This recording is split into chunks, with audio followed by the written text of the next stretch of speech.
Here are some things to keep in mind on a date with her. The reason she's on a date with you in the first place, when she didn't know you before, is because she has a certain idea of you, and you have no idea what that is. But she likes that idea of you, and that's why she's on a date with you. This is why you just need to be who you are confidently, because either you're gonna be close to that idea that she has of you, or you're not. It's gonna be that simple. Sounds backwards, but don't try too hard to impress her. Women can catch on to that when you're really going out of your way trying to be impressive. Maybe you're bragging a lot. For a lot of women, that scares them away. It's better to let your good qualities just kind of shine through your personality. It's kind of like if you have to say it, it's not true, that quote. Plus, if you tell her something like, oh, I'm really good at golf, her expectations of you is going to be super high. And maybe you're a bit above average. She's going to end up disappointed. It's better just to show her your golf skills than to sit and say that you're good at it. Get her to open up to you and get her talking. People are more likely to find you interesting if you let them talk about themselves. It's kind of weird, but it's true.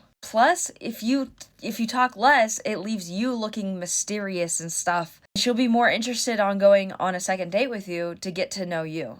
A lot of people aren't good listeners these days, so if that's a quality you can pull off really well, that's going to put you ahead of a lot of other men. The reality is, a lot of women do not know how to lead a conversation, so it's worth getting good at that if possible. Women, unfortunately, aren't planning on changing this anytime soon, no matter how many videos I make encouraging it. Try to appeal to her emotional side, like ask her emotional questions. Try to be fun and interesting overall, instead of asking her like job interview questions like, where do you work? You could ask something like, do you like your job? See how that encourages a more emotional response rather than more of a yes or no answer type of question. Also, if you come onto the date trying to really hard to impress her, she's gonna be wondering why you're overcompensating. Like why you normally isn't enough that you need to pretend to be something better than you are. She also may feel like you're trying to rush things or get something out of her. Be very careful with that.